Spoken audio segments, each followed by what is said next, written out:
Hello everyone, welcome to our YouTube channel BSc Campus. I'm your full time friend and part time mentor. हम लोगों ने start किया था core 4 cell biology plus 3 BSc zoology के second semester का, और हम लोग ने यूनिट 1 का पार्ट 1 कर दिया है and this is the part 2 video of unit 1। हम लोगों ने पिछले पार्ट में प्रोकैरियोटिक सेल्स के बारे में देखा था और प्रोकैरियोटिक और यूकैरियोटिक सेल्स के बेसिक डिफरेंसेस देखे थे।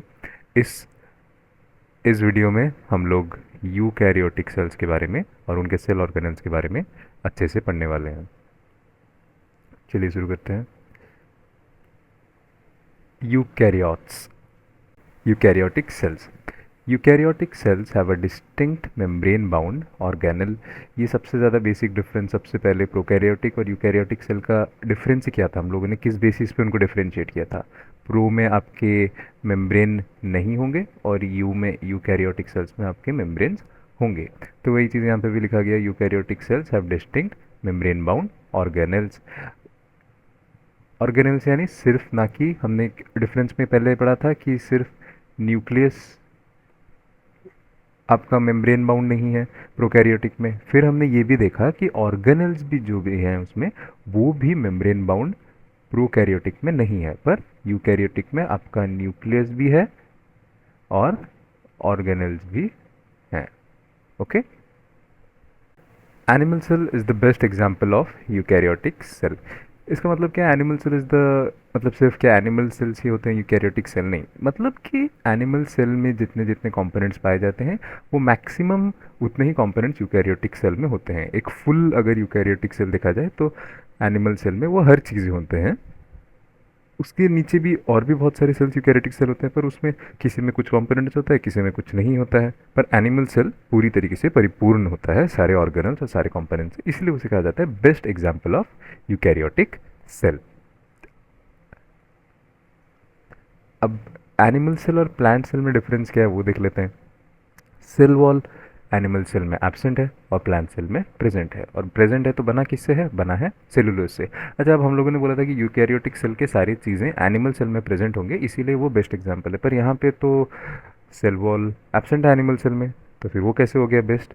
क्योंकि cell wall is also a characteristic of prokaryotic cell, तो वो उस हिस्से में प्लांट सेल से मिलता जुलता हो जा रहा है। तो एनिमल सेल में भी अगर वो होता तो वो भी प्रोकैरियोटिक सेल से मिल जाता, तो यहाँ पे वो नहीं है। ये असली मायने में एक यूकैरियोटिक सेल है जो कि प्रोकैरियोटिक सेल से बिल्कुल नहीं मिल रहा। तो इसीलिए हम लोग ने ऊपर वाला स्टेटमेंट पढ़ा था कि animal cell is the best example of eukaryotic cell. इतना समझ गए? अभी वापस से डिफरेंसेस में आते हैं। प्लास्टिड्स, क्लोरोप्लास्ट, क्रोमोप्लास्ट, ल्यूकोप्लास्ट, ये सब होते हैं आपके प्लास्टिड्स। उनके बारे में अभी हम लोग आगे में पढ़ेंगे।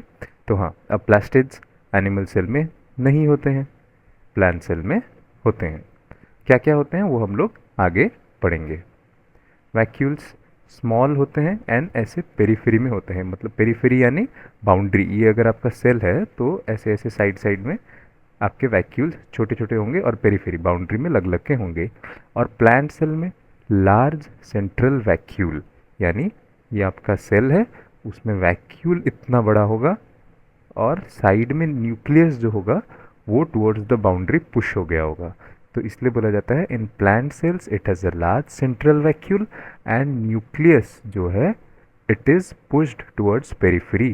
पेरिफेरी यानी एकदम ही बाउंड्री में न्यूक्लियस होता है क्योंकि वैक्यूल इतना बड़ा होता है। अब रिजर्व फूड एनिमल सेल्स में ग्लाइकोजन के फॉर्म में रहते हैं और प्लांट सेल्स में स्टार्च के फॉर्म में रहते हैं reserve food.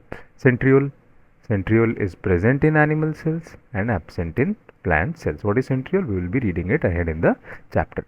Golgi complex animal cells में कॉम्प्लेक्स होते हैं एंड प्लांट सेल्स में सिंपल होते हैं, और उन्हें कहा क्या जाता है, उन्हें कहा जाता है डिक्टियोजोम्स। अब यूकैरियोट्स के सेल ऑर्गेनल्स के बारे में देखेंगे। सेल ऑर्गेनल्स सबसे पहले 3 हिस्सों में विभाजित हैं। क्या क्या हिस्से हैं 3 हिस्सों में? कौन से हिस्सों में सेल ऑर्गेनल्स यूकैरियोटिक सेल्स के विभाजित हैं? सबसे पहले मेम्ब्रेनलेस, सिंगल मेम्ब्रेन और double membrane. Membraneless cell organelles में आपका आ जाता है राइबोसोम्स, सेंट्रियोल्स। सिंगल मेम्ब्रेन में आपका endoplasmic reticulum, Golgi bodies, lysozymes and vacuoles. ये 7 एक साथ बनाते हैं आपका एंडो मेम्ब्रेन सिस्टम। ओके, ये सारे जो कंपोनेंट्स हैं एंडो मेम्ब्रेन सिस्टम के, तो हम इन्हें एक साथ एंडो मेम्ब्रेन सिस्टम के अंदर पढ़ेंगे। क्या? सिंगल मेम्ब्रेन ऑर्गेनल्स को। फिर आ गए आपके डबल मेम्ब्रेन ऑर्गेनल्स यानी माइटोकॉन्ड्रिया और क्लोरोप्लास्ट। अब ये डबल मेम्ब्रेन ऑर्गेनल्स को एक और नाम से भी कहा जाता है, that is semi autonomous organelles. क्यों कहा जाता है? क्योंकि ये खुद अपना काम कर सकते हैं। और सेमी क्यों कहा जाता है? क्योंकि सारे काम खुद नहीं कर सकते, खुद अपनी क्षमता कुछ रखते हैं, आधी क्षमता रखते हैं अपने काम करने के लिए, इसीलिए उन्हें कहा जाता है सेमी ऑटोनोमस ऑर्गेनल्स। उसके बारे में भी आगे डिटेल में पढ़ेंगे, डबल मेम्ब्रेन ऑर्गेनल्स जो कि है माइटोकॉन्ड्रिया और क्लोरोप्लास्ट। अब बढ़ते हैं आपके, सबसे पहले एंडो मेम्ब्रेन सिस्टम के बारे में पढ़ लेंगे, सिंगल मेम्ब्रेन के बारे में। Endo membrane system, endo membrane system में क्या क्या है? सिस्टम है तो उसके कुछ पार्ट्स होंगे। क्या क्या पार्ट्स हैं? Endoplasmic reticulum, Golgi, lysozymes and vacuoles. Structurally and functionally coordinated. यहाँ पे आप एक एक वर्ड को ध्यान से समझिए। स्ट्रक्चरली यानी क्या? ये जितने भी पार्ट्स हैं इस सिस्टम के, एंडोप्लाज्मिक रेटिकुलम हो गया, गोल्गी हो गया, लाइसोजिम्स हो गया, वैक्यूल्स हो गया, ये स्ट्रक्चरली कोऑर्डिनेटेड हैं। इसका मतलब इन लोगों के स्ट्रक्चर्स एक दूसरे से मिले हुए हैं, साथ में मिल के काम करते हैं। एंड फंक्शनली कोऑर्डिनेटेड यानी एक फंक्शन करेगा तो दूसरा फंक्शन करेगा, फिर उससे तीसरा फंक्शन करेगा, आपस में इनके फंक्शंस कोऑर्डिनेटेड हैं। समझ गए? अब एंडोप्लाज्मिक रेटिकुलम, सबसे पहला पार्ट क्या था आपके एंडोमेम्ब्रेन सिस्टम का? Endoplasmic reticulum. उसके बारे में देखते हैं। एंडोप्लाज्मिक रेटिकुलम, नाम क्या है? रेटिकुलम। रेटिकुलम का मतलब क्या होता है? नेटवर्क लाइक, उसको कहा जाता है, नेटवर्क लाइक को कहा जाता है आपका reticulum. Reticulum, okay. Highly convoluted membranous sac of interconnected tubules. एक एक वर्ड को यहाँ ध्यान से समझेंगे। हाईली कॉन्व्यूलेटेड, कॉन्व्यूलेटेड यानी ऐसे ऐसे पास पास, कॉन्व्यूलेटेड, ओके। मेम्ब्रेनस यानी सैक, बैग लाइक सैक यानी आपका झोला टाइप चीज़ें होंगे, ऑफ इंटरकनेक्टेड ट्यूब्यूल्स, ये हो गए ट्यूब्यूल्स, ये हो गए ट्यूब्यूल्स, ये हो गए ट्यूब्यूल्स, ऐसे ट्यूब ट्यूब चीज़ें और साथ में इंटरकनेक्टेड हैं। तो ये देखिए बीच में इंटरकनेक्टेड हो गए, सारे इंटरकनेक्टेड हो गए और मेम्ब्रेनस हैं, एक एक ही मेम्ब्रेन से ऐसे बने हैं, ओके। इतना समझ गए? Highly convoluted membranous sac of interconnected tubules. फिर continuous with the outer membrane of the nucleus, ये आपका न्यूक्लियस है, ये न्यूक्लियस का आउटर मेम्ब्रेन है और उसी के साथ लग के, कंटिन्यूअस साथ में लग के आपका एंडोप्लाज्मिक रेटिकुलम भी बाहर निकला हुआ है। May be smooth, that is smooth endoplasmic reticulum यानी SCR, मे बी रफ यानी rough endoplasmic reticulum, that is RER। अब RER रफ क्यों है, ये स्मूथ क्यों है? रफ का मतलब यानी उसमें कुछ खुरदुरापन होगा, स्मूथ में कुछ नहीं होगा, एकदम ही फ्लैट होगा। पर RER रफ है यानी उसमें कुछ चीज़ें लगी होंगी, इसीलिए जो उसके टेक्सचर को रफ बनाता है। अब क्या लगा होगा? वो आपका राइबोसोम्स लगे होंगे, स्टडेड विथ राइबोसोम्स यानी उसमें गढ़े हुए होंगे आपके एंडोप्लाज्मिक रेटिकुलम में, तो उन्हें कहेंगे RER यानी रफ एंडोप्लाज्मिक रेटिकुलम। अब स्ट्रक्चर्स ऑफ ER हम लोग यहाँ देख लेते हैं, किन किन तरीके के ER हैं, कुछ कुछ अलग अलग स्ट्रक्चर से। क्या है? सिस्टरने यानी इस तरीके के, ये देखिए ये सिस्टरने, ये हो गए आपके सिस्टरने, ओके। फिर ट्यूब्यूल्स, ये आपका ट्यूब्यूल्स। फिर वेसिकल, यहाँ पे ऐसे बैग लाइक ऐसे, ये हो गया वेसिकल, ये हो गया आपके structures of ER endoplasmic reticulum. Difference between RER and SER यानी rough endoplasmic reticulum and smooth endoplasmic reticulum. तो बहुत इससे ज़्यादा इजी और क्या ही है? रफ एंडोप्लाज्मिक रेटिकुलम रफ होता है, स्मूथ एंडोप्लाज्मिक रेटिकुलम स्मूथ होता है। अच्छा, फिर प्रोटीन, प्रोटीन क्या? प्रोटीन ये बनाता है, क्यों बनाता है? क्योंकि RER में आपके राइबोसोम्स हैं और हम लोग बचपन से पढ़ते आ रहे हैं कि राइबोसोम्स प्रोटीन फैक्ट्री हैं, किसके? प्रोटीन के, ओके। तो SCR क्या बनाता है? RER ने आपका बना दिया प्रोटीन। SCR क्या करता है? SCR लिपिड बनाता है। और एक काम SCR का जो कि बहुत इंपॉर्टेंट काम है वो है डिटॉक्सिफिकेशन ऑफ ड्रग्स या फिर अल्कोहल्स, जो आपके SER होते हैं वो आपके ड्रग्स या फिर अल्कोहल उनके पॉइजनस इफ़ेक्ट्स को नलीफाई करते हैं, उन्हें आपके बॉडी के लिए सूटेबल बनाते हैं। और ये कहाँ पे पाए जाते हैं?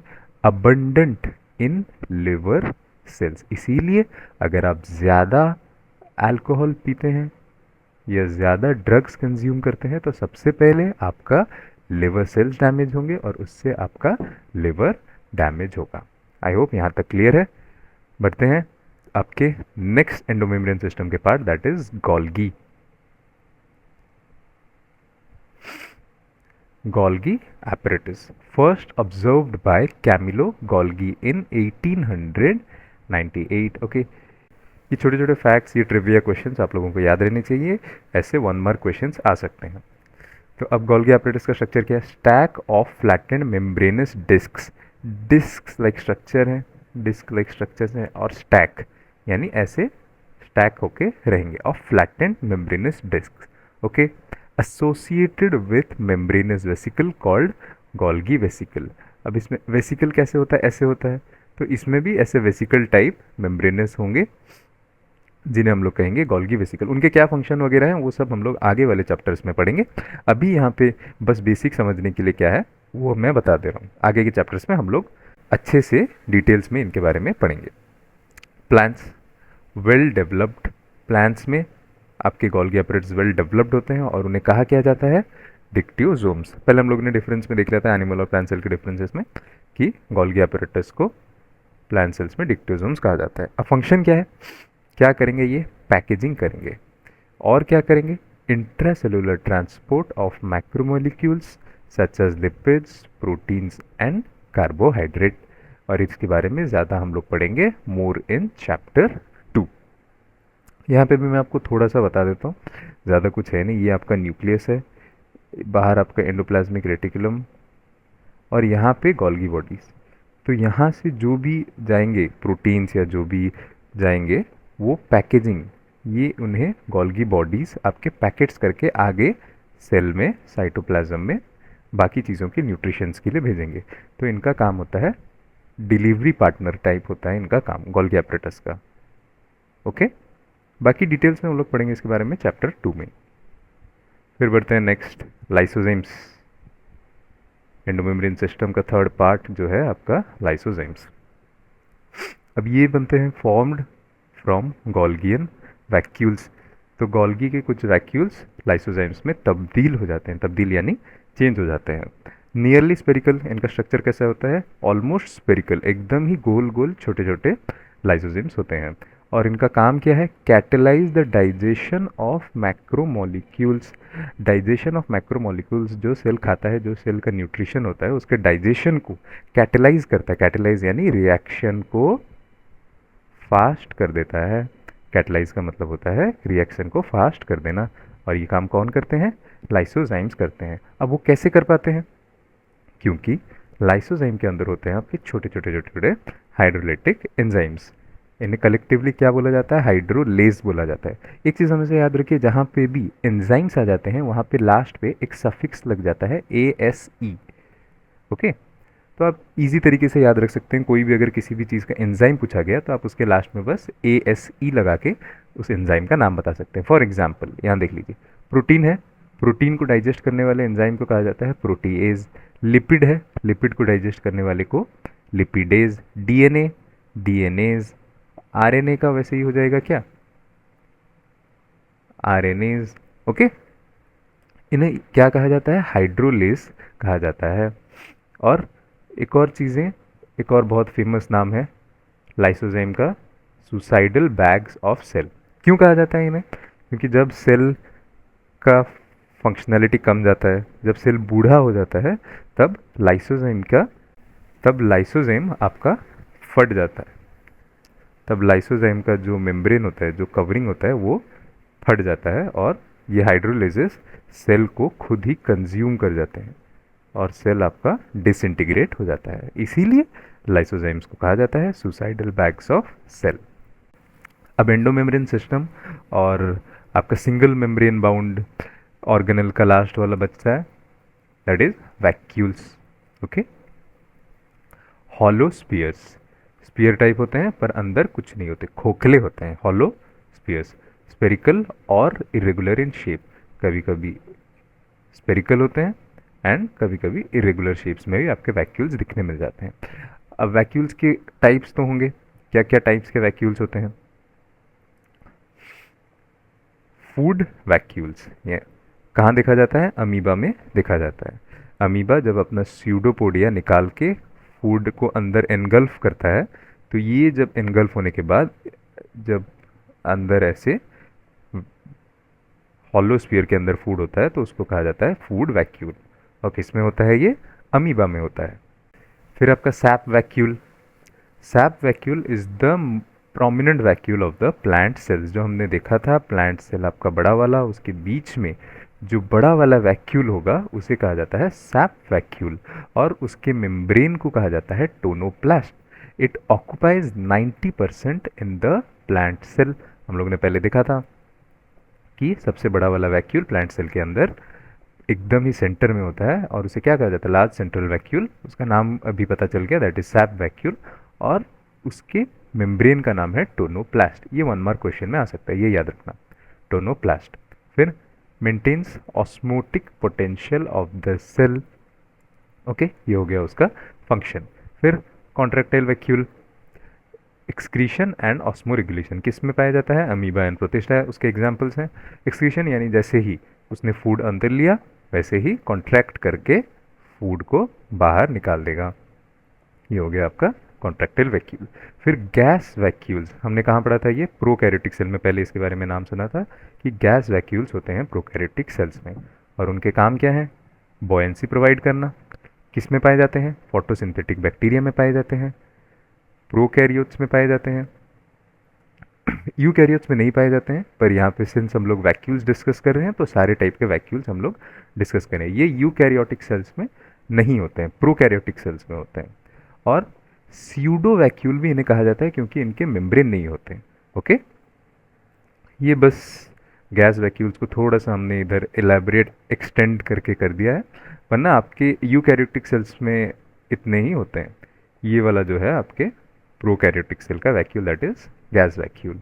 ओके, तो इसके साथ आपका सिंगल मेम्ब्रेन ऑर्गेनल्स खत्म, आपके एंडोमेम्ब्रेन सिस्टम भी खत्म। अभी हम लोग देखेंगे डबल मेम्ब्रेन वाले ऑर्गेनल्स जिन्हें कहा जाता है सेमी ऑटोनमस ऑर्गेनल्स भी। सेमी ऑटोनॉमस ऑर्गेनल, नाम समझेंगे, नाम ऐसा क्यों है सेमी ऑटोनॉमस? ऑटोनॉमस यानी जो अपना काम खुद से कर सकता है, और सेमी यानी आधा। तो ये अपना काम कर सकता है पर आधा काम कर सकता है, आधा सक्षम है अपनी जीवन जीने के लिए। अब क्या क्या है सेमी ऑटोनॉमस ऑर्गेनल? आपका माइटोकॉन्ड्रिया हो गया, क्लोरोप्लास्ट हो गया, क्लोरोप्लास्ट। अब क्या क्या है आपके सेमी ऑटोनॉमस ऑर्गेनल? आपका माइटोकॉन्ड्रिया हो गया और आपका क्लोरोप्लास्ट हो गया।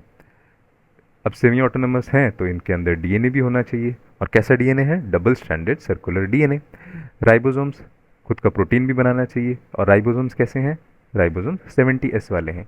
अच्छा, अब ये डबल स्ट्रैंडेड सर्कुलर डीएनए, ये राइबोसोम्स 70S वाले देख के कुछ याद आ रहा है? जी हाँ, लाइक अ प्रोकैरियोटिक सेल, यानी जो यूकैरियोटिक सेल के अंदर सेमी ऑटोनोमस ऑर्गेनल्स होंगे वो बिहेव करेंगे एक प्रोकैरियोटिक सेल की तरह, क्योंकि उनमें डबल स्ट्रैंडेड सर्कुलर डीएनए भी है और राइबोसोम्स हैं 70S वाले। इनके दो मेम्ब्रेन्स होते हैं, outer membrane which is freely permeable and inner membrane which is selectively permeable. Divide करते हैं बाय बाइनरी फिजन, यानी इनका reproduction is asexual reproduction and they divide by binary fission. Okay, अब डिटेल से देखेंगे, माइटोकॉन्ड्रिया के बारे में देखेंगे, फिर क्लोरोप्लास्ट के बारे में देखेंगे। माइटोकॉन्ड्रिया आ गया, हम लोगों के बचपन का सबसे राज दुलारा टर्म, बचपन से पढ़ते आ रहे हैं, mitochondria is the powerhouse of the cell. बच्चों को ये लाइन रट चुका है। अब ऐसा क्यों है powerhouse of the cell, वो भी देख लेते हैं। Because it is responsible for respiration of cell and energy production. Sausage shaped, यानी इसका आकार कैसा है? सॉसेज जैसे शेप्ड है। यहाँ उड़ीसा पे तो नहीं मिलता, पर बाहर अगर आपने देखा होगा तो ऐसे रेड कलर का ऐसे सॉसेज शेप्ड। ओके, इस तरीके के शेप को कहा जाता है सॉसेज शेप्ड। डबल लेयर्ड है, डबल मेम्ब्रेन है। आउटर वाले आउटर वाला लेयर कंटिन्यूस है, इनर वाले लेयर में इनफोल्डिंग्स है। आउटर वाला लेयर एक और क्या चीज़ है, फ्रीली permeable, and inner वाला is selectively permeable. ओके, तो आउटर लेयर इज कंटिन्यूस यानी एक समान कंटिन्यूस है, और इनर में इनफोल्डिंग्स हैं, इस तरीके के इनफोल्डिंग्स हैं। Okay, forming structure called cisternae, यानी इनफोल्डिंग्स जो बने, ऐसे ऐसे ऐसे ऐसे जो इनफोल्डिंग्स बने, इन्हें कहा जाता है, ये जो ऐसे हुआ इसे कहा जाता है cisternae. Enzymes responsible for etc is embedded in inner membrane. अच्छा, यहाँ पे बहुत सारी चीज़ें आ गई, एंजाइम आ गया, ईटीसी आ गया, एम्बेडेड आ गए, इनर मेम्ब्रेन में आ गए। सबका मतलब क्या है एक एक करके समझेंगे। तो एंजाइम क्या है, सबसे पहले एंजाइम वो सब्सटेंस होते हैं, वो केमिकल्स होते हैं जो किसी रिएक्शन को कैटेलाइज करते हैं, यानी रिएक्शन के स्पीड को बढ़ा देते हैं, उन्हें कहते हैं हम लोग एंजाइम्स। रिस्पॉन्सिबल फॉर ईटीसी, किस काम में आते हैं ये एंजाइम्स, ना ईटीसी कराने के काम में आता है। अब ईटीसी क्या है, ईटीसी है आपका इलेक्ट्रॉन ट्रांसपोर्ट चेन। ओके, अब इलेक्ट्रॉन ट्रांसपोर्ट चेन क्या है ये हम लोग पढ़ते आए हैं, हम लोगों ने +2 में पढ़ा है ये चीज़ क्या है। रेस्पिरेशन चैप्टर में, फोटोसिंथेसिस चैप्टर में हमने ये चीज़ ईटीसी के बारे में पढ़ा है। Enzymes responsible for etc embedded in inner membrane, यानी जो सिस्टर्नरी वाला इनर मेम्ब्रेन था उसमें ये एंजाइम्स हैं जो कि ईटीसी करने में मदद करेंगे, यानी रेस्पिरेशन करने में मदद करेंगे। एक और पॉइंट है यहाँ पे, genetic code of mitochondrial DNA is different than nuclear DNA. Okay, इसका मतलब क्या है, इसका ये मतलब है कि हमने क्या देखा था, माइटोकॉन्ड्रिया में जो डीएनए है वो किस तरीके का डीएनए है, वो आपका डबल स्ट्रैंडेड है और सर्कुलर डीएनए है। पर हम लोगों का न्यूक्लियर डीएनए यानी सेल का डीएनए वो कैसा है, डबल स्ट्रैंडेड पर लीनियर डीएनए है, इसीलिए जेनेटिक कोड दोनों का अलग अलग होगा। माइटोकॉन्ड्रियल डीएनए और न्यूक्लियर डीएनए का अलग होगा। ये आपका यूकैरियोटिक सेल है, और माइटोकॉन्ड्रियल सेल, माइटोकॉन्ड्रिया जो है वो एक प्रोकैरियोटिक सेल के जैसे व्यवहार करता है। अब यहाँ पे आपके माइटोकॉन्ड्रिया का डायग्राम समझ लेते हैं, बाहर से शुरू करते हैं। आउटर मेम्ब्रेन, ये है आउटर मेम्ब्रेन, कंटिन्यूस है, फ्रीली परमिएबल है, ये हो गया आपका आउटर मेम्ब्रेन। अब ये आपका इनर फोल्डिंग्स वाला इनर मेम्ब्रेन जो कि सिलेक्टिवली परमिएबल है। आउटर मेम्ब्रेन और इनर मेम्ब्रेन के बीच में है आपका इंटर मेम्ब्रेन स्पेस। अब ये जो फोल्डिंग्स हैं, इनर मेम्ब्रेन के फोल्डिंग्स हैं, उन्हें क्या कहा जाता है, उन्हें कहा जाता है सिस्टर्ने। अब ये आपके छोटे छोटे राइबोसोम्स, राइबोसोम्स आपके साइटोप्लाज्म यानी मैट्रिक्स में, इधर के अंदर जो भी पूरा फ्लूइड पार्ट है दैट इज कॉल्ड मैट्रिक्स, ये फ्लूइड है दैट इज कॉल्ड मैट्रिक्स, उसमें ऐसे ऐसे फ्लोटिंग राइबोसोम्स हैं, एंड 70s वाले राइबोसोम्स हैं, क्योंकि ये एक प्रोकैरियोटिक सेल जैसे बिहेव करता है, तो यहाँ पे 70s वाले राइबोसोम्स हैं।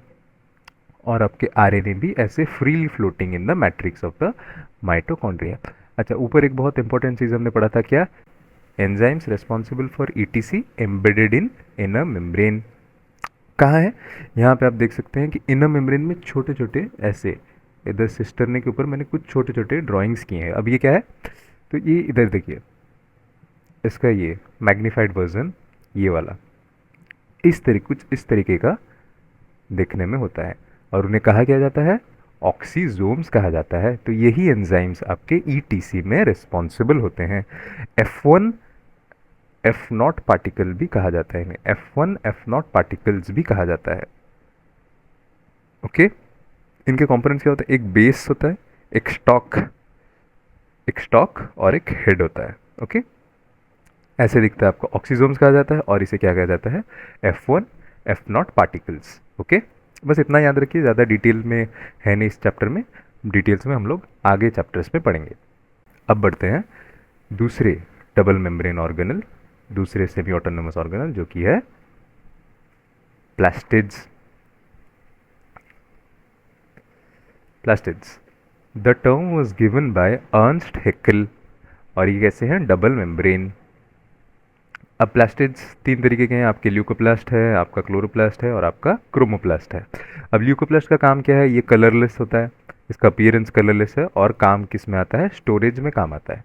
फिर आगे आपका क्लोरोप्लास्ट, इसमें इसका कलर होता है, इसमें पिगमेंट्स होते हैं क्लोरोफिल जो कि इसे ग्रीन कलर देता है। फिर आगे आपके क्रोमोप्लास्ट, इसमें कैरेटेनॉइड पिगमेंट होते हैं जो इसको कलर्स देते हैं, अलग अलग रेड देते हैं, येलो देते हैं, पर्पल देते हैं, एट्सेट्रा, दूसरे दूसरे अलग अलग कलर्स देते हैं। अच्छा, अब ल्यूकोप्लास्ट स्टोरेज आता है तो अलग अलग चीज़ों के स्टोरेज के लिए इनके अलग अलग नाम होते हैं। जो कार्ब्स यानी कार्बोहाइड्रेट स्टोर करते हैं उन्हें कहा जाता है अमाइलोप्लास्ट। जो फैट्स और लिपिड्स स्टोर करते हैं उन्हें कहा जाता है इलायोप्लास्ट, और जो प्रोटीन्स स्टोर करते हैं उन्हें कहा जाता है एलियोरोप्लास्ट। ये आपका एक्स्ट्रा इन्फॉर्मेशन है, बट आई होप कि आप इसे याद रखें, this is good for your GK. Okay, plastids के बारे में ज़्यादा आपके फर्स्ट चैप्टर में है नहीं, क्लोरोप्लास्ट वगैरह के बारे में, तो हम लोग इधर तक ही देखते हैं। अब आपका सिंगल मेम्ब्रेन हो गया, डबल मेम्ब्रेन ऑर्गेनल्स हो गए, अब मेम्ब्रेन लेस ऑर्गेनल्स बचे। चलिए देखते हैं। ये आ गया आपका राइबोसोम्स। राइबोसोम्स आपका मेम्ब्रेन लेस ऑर्गेनल होता है। हम लोग पहले से ही देखते आ रहे हैं कि राइबोसोम्स के दो सब यूनिट्स हम लोग सब में बता रहे हैं। प्रोकैरियोटिक सेल में 70s है, यूकैरियोटिक सेल में 80s है, और इसके 50s एंड 30s और इसके 60s एंड 40s सब यूनिट्स हैं। ओके, अब ये देखिए ऐसे दिखता है, एक लार्जर यूनिट और एक स्मॉलर यूनिट। लेट्स हम लोग यूकैरियोटिक सेल के बारे में बात करें तो this is 60s and this is 40s। Okay, this is the larger unit and this is the smaller unit. क्या लिखा है यहाँ पे, primary constituents of protein synthesising machinery, यानी प्रोटीन बनाने में सबसे ज़्यादा महत्वपूर्ण जो फंक्शन, जो मशीन है, वो है आपका राइबोसोम्स। ओके, अच्छा, एक और चीज़ यहाँ आपके बुक में लिखा है कि can exist a single unit with ER that is called monosome, और multiple units associated with mRNA that is polysomes. हम लोग ने पहले डायग्राम में देखा था कि ऐसे ऐसे आपका ये हो गया, आपका क्या, एंडोप्लाज्मिक रेटिकुलम ईआर हो गया, उसमें थोड़े थोड़े जगह में एम्बेडेड्स थे राइबोसोम्स। पहले डायग्राम में आप लोगों ने देखा होगा ऐसे, उसमें ऐसे जड़े हुए हैं आपके राइबोसोम्स। तो जिसमें एक एक जड़ा होगा उसे आप लोग क्या कहेंगे, मोनोसोम्स। मोनो है, उसमें एक है, सिंगल यूनिट ऑफ राइबोसोम। और जिसमें मल्टीपल होंगे, बहुत सारे राइबोसोम्स होंगे, उन्हें हम क्या कहेंगे, पॉलीसोम्स कहेंगे। मोनोसोम्स और पॉलीसोम्स में तो फिर डिफरेंस क्या हो गया, मोनोसोम क्या करते हैं, they mediate synthesis of secretory proteins, that is protein secreted out of cell. यानी ये है आपका सेल, ये बाहर जो भी प्रोटीन्स भेजेगा वो कहाँ से सिंथेसाइज होंगे ना, वो मोनोसोम से सिंथेसाइज होके सेल के बाहर जाएंगे। ओके, एक और फंक्शन क्या है, organelle targeted protein, that is proteins transported to specific organelles within the cell. इसका क्या मतलब, सेल है, उसके अंदर कोई एक ऑर्गेनल है, तो उसके लिए प्रोटीन्स कौन बनाएंगे, ये मोनोसोम्स बनाएंगे।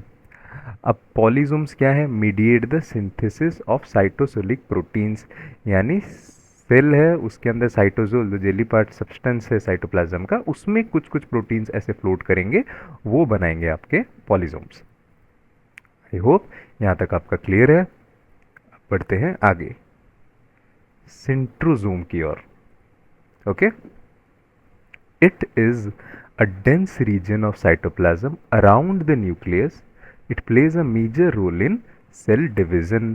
आपका न्यूक्लियस है, ये न्यूक्लियस है, और ये बाहर साइटोप्लाज्म है। ठीक न्यूक्लियस के चारों तरफ डेंस साइटोप्लाज्म है, उसे कहा जाता है सेंट्रोजोम। ओके, और इसका काम क्या है, सेल डिवीजन में बहुत ज़्यादा मेजर रोल प्ले करता है। कैसे प्ले करता है, क्या प्ले करता है, वो भी देखते हैं। Made up of pair of cytoskeletal structures called centrioles. Okay, made up of centrioles क्या है? साइटोस्केलेटल स्ट्रक्चर्स हैं, इनके बारे में डिटेल में इस चैप्टर में नहीं है, फिर भी आप ओवरव्यू इधर पे देख लीजिए।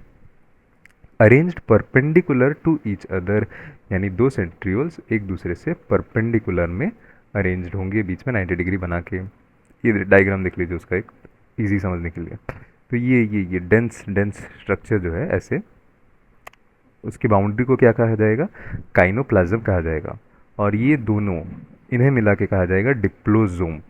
जो परपेंडिकुलर, ये देखिए परपेंडिकुलर बना है, 90 डिग्री बना है, सेंट्रोजोम। सेंट्रोजोम, इसे मिला के कहा जाएगा सेंट्रोजोम, इस पूरे स्ट्रक्चर को।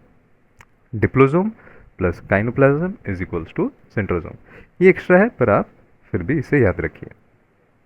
सेंट्रियोल्स के बारे में आपका आपका साइटोस्केलेटल स्ट्रक्चर 9+2 अरेंजमेंट इतना डिटेल्स में नहीं है, बस इतना याद रखिए कि यूकैरियोटिक सेल में 9+2 अरेंजमेंट होता है और प्रोकैरियोटिक सेल में नहीं होता है। ओके, 1 मार्क वाले क्वेश्चंस इसमें आएंगे आपके, बस ज़्यादा कुछ नहीं है। डिफरेंस इसमें आप ये पॉइंट्स लिख सकते हैं, अगर प्रोकैरियोटिक और यूकैरियोटिक सेल का आया तो आप डिफरेंसेस में ये पॉइंट लिख सकते हैं।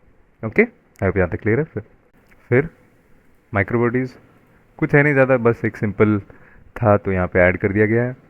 क्या है ये? सिंगल मेम्ब्रेन बाउंड ऑर्गेनल्स होते हैं और present in both plant and animals. इसका फंक्शन, इसका क्या स्ट्रक्चर वक्चर है, आपका कुछ इतना बुक में मेंशन भी नहीं है, ये मैंने बस यहाँ एक एक्स्ट्रा ऐड कर दिया because it is also a cell organelle of eukaryotic cells. Okay, अच्छा, अब सबसे मेन चीज़, सबसे इंपॉर्टेंट चीज़ हम लोगों ने रखा है लास्ट के लिए, because it is the brain of the cell.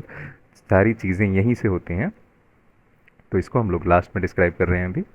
First described by Robert Brown सन 1831 में, यानी 1831 में सबसे पहले रॉबर्ट ब्राउन ने डिस्क्राइब किया न्यूक्लियस के बारे में। अब ये एक डबल मेम्ब्रेन बाउंड ऑर्गेनेल है which is interrupted bye nuclear pores. ये आपका न्यूक्लियस है, ऐसे ऐसे ऐसे ऐसे ऐसे ऐसे इंटरप्टेड बाय ये, these are nuclear pores. Okay, nuclear complex which contains protein granules.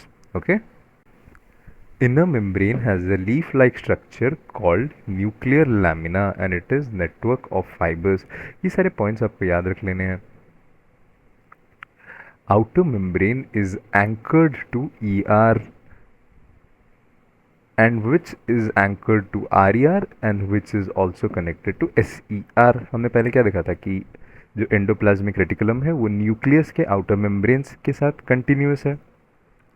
अब सबसे पहले ये आ गया आपका न्यूक्लियस, न्यूक्लियस का आउटर मेम्ब्रेन, उसके साथ उसके बाद आता है आपका RER, फिर उससे लगा हुआ आता है SER। Okay, small spherical structure called nucleus, यानी जिसमें न्यूक्लिक एसिड्स आपके स्टोर होकर रहते हैं। डेंस, न्यूक्लियस के अंदर भी जो सबसे डेंस हिस्सा होता है उसे कहा जाता है न्यूक्लियस, क्योंकि उसके अंदर होते हैं न्यूक्लिक एसिड्स। ओके, यहाँ पे आप लोग डायग्राम देख लीजिए। देखिए, ये है आपका डबल मेम्ब्रेन, डबल मेम्ब्रेन है पर बीच में कंटिन्यूस है पोर्स के साथ। ओके,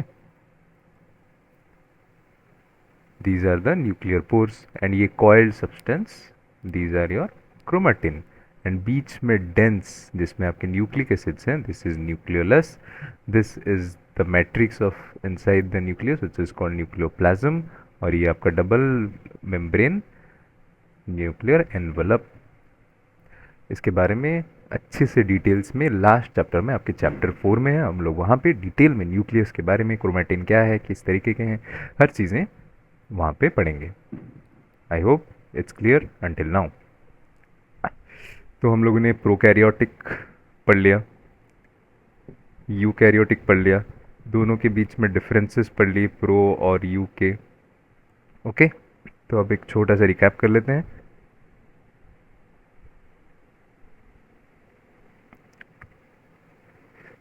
कॉम्पोनेंट्स हैं, यहाँ प्रोकैरियोटिक सेल में वो प्रेजेंट है या एब्सेंट है। फिर यूकैरियोटिक सेल के बारे में बताया गया और उसमें भी प्लांट सेल या एनिमल सेल में प्रेजेंट है या एब्सेंट है। सबसे पहले सेल वॉल प्रोकैरियोटिक सेल में प्रेजेंट है और बना किससे है? पेप्टिडोग्लाइकन से बना है। यूकैरियोटिक सेल में, प्लांट में प्रेजेंट है और किससे बना है? सेलुलोज से बना है। एनिमल सेल में एब्सेंट है। Okay, nuclear envelope, prokaryotic cell में एब्सेंट है। सारा चीज़ यहीं से तो शुरू हुआ था कि न्यूक्लियर एनवेलप प्रोकैरियोटिक में नहीं है, इसीलिए वो प्रोकैरियोटिक है, और यूकैरियोटिक में है, इसीलिए वो यूकैरियोटिक है। तो यूकैरियोटिक सेल प्लांट में भी है और एनिमल सेल में भी है। फिर न्यूक्लियोलस प्रोकैरियोटिक में नहीं है, प्लांट में है, एनिमल में भी है। क्रोमोसोम प्रोकैरियोटिक सेल में कैसे है? नेकेड है, सुपर कॉइल्ड डीएनए है। प्लांट में कैसे है? DNA protein complex, chromatin fibres. हमने देखा पिछले स्लाइड में देखा, डायग्राम में देखा किस तरीके से है। DNA protein complex, chromatin fibres, यहाँ भी है, यहाँ भी है। Chromosome ends attached to plasmalemma, attached to the nuclear membrane, attached to the nuclear membrane। ये आप एक पॉइंट यहाँ से आप लोग याद रख सकते हैं। Amount of DNA per cell prokaryotic cell में less than that in eukaryotic cell. Plant और एनिमल सेल में many fold greater than prokaryotic cell. Amount of DNA बहुत ज़्यादा होता है एनिमल सेल और प्लांट सेल में प्रोकैरियोटिक सेल के मुकाबले। Okay, ribosome size 70s, units क्या हैं उसके? सब यूनिट्स 50s एंड 30s। और प्लांट सेल और एनिमल सेल दोनों में 80s और उसके यूनिट्स हैं 60s 40s 60s 40s। Ribosome का लोकेशन प्रोकैरियोटिक सेल में कहाँ है? साइटोप्लाज्म में फ्रीली बीच में वो फ्लोट कर रहा है। और प्लांट सेल्स में कहाँ है? Attach to ER, some free in cytosol and nucleus में। Attach to ER, some free in cytosol and nucleus. Animal cell में भी वही। एंडोप्लाज्मिक रेटिकुलम ये तो एब्सेंट है आपके प्रोकैरियोटिक सेल में, और यूकैरियोटिक सेल दोनों एनिमल एंड प्लांट में प्रेजेंट है। गोल्गी कॉम्प्लेक्स प्रोकैरियोटिक सेल में ऑफ कोर्स एब्सेंट है, प्लांट में भी प्रेजेंट है एंड एनिमल में भी प्रेजेंट है। और प्लांट में क्या कहा जाता है इन्हें? डिक्ट्योसोम्स। ओके, लाइसोसोम्स प्रोकैरियोटिक में एब्सेंट, प्लांट एंड एनिमल दोनों में प्रेजेंट। माइक्रोबॉडीज यहाँ पे माइक्रोबॉडीज ओके, माइक्रोबॉडीज प्रोकैरियोटिक में एब्सेंट है एंड प्लांट में प्रेजेंट है एंड एनिमल में भी प्रेजेंट ही होंगे। ओके, रिमेंबर दोनों में प्रेजेंट है। And then chloroplast prokaryotic cells में एब्सेंट है एंड प्लांट सेल्स में प्रेजेंट है और एनिमल सेल्स में वो एब्सेंट है। माइटोकॉन्ड्रिया एब्सेंट है और यूकैरियोटिक सेल में प्रेजेंट है, प्लांट सेल में प्रेजेंट है एंड एनिमल सेल में भी प्रेजेंट है। तो यहाँ पे आपका बेसिक हमने अब तक 2 लेक्चर्स में जो जो पढ़ा सारा रिकैप हमने यहाँ पे देख लिया है। I hope the video is clear. अगर फिर भी आपको कोई डाउट रहता है तो प्लीज़ आप कमेंट्स में हमें बताइए, जो डाउट रहता है will try to clear it. And अगर आपको और एक्स्ट्रा अच्छे से डिटेल में आपको कोई डाउट जानना है या फिर आपको कोई बुक के पीडीएफ्स चाहिए या कुछ भी स्टडी मटेरियल्स चाहिए तो आप प्लीज़ हम लोगों के टेलीग्राम चैनल को ज्वाइन कीजिए, उसका भी लिंक डिस्क्रिप्शन में है। तो यूनिट 1 का हम लोगों ने प्रोकैरियोटिक एंड यूकैरियोटिक सेल्स यहाँ तक हमने पढ़ लिया है। फिर है आपका वायरस, विरोइज, माइक्रोप्लाज्मा, प्रायॉन्स, उसके बाद फिर ये सारी चीज़ें। तो इसके बाद प्रोकैरियोटिक यूकैरियोटिक सेल्स के बाद हम लोग पढ़ेंगे माइक्रोप्लाज्मा, क्योंकि ये प्रोकैरियोटिक सेल्स के ही हिस्सा है, मतलब प्रोकैरियोटिक सेल्स ही होते हैं mycoplasma. Virus, viroids and prions हम लोग अलग वीडियो में कवर करेंगे, क्योंकि कंट्रोवर्शियल ऑर्गेनिजम्स हैं, लिविंग हैं, कब डेड हैं, इनके बारे में अलग से पढ़ेंगे। तो सबसे पहले माइक्रोप्लाज्मा पढ़ेंगे इसके बाद। Thank you everyone. अगर आपको वीडियो अच्छा लगा तो प्लीज़ लाइक कीजिए, कमेंट कीजिए एंड शेयर कीजिए ज़्यादा से ज़्यादा अपने दोस्तों के साथ, ताकि अगर भी उनके कोई डिफ़िकल्ट कॉन्सेप्ट्स हैं तो वो इस वीडियो में कहीं थोड़ा सा उससे क्लियर हो जाए। अगर आपको भी अच्छा लगा तो प्लीज़ कमेंट करके हमें बताइए, अगर डाउट्स है तो वो भी आप लिख के बताइए। मिलते हैं नेक्स्ट वीडियो में माइक्रोप्लाज्मा के बारे में। Till then take care and study hard. Thank you.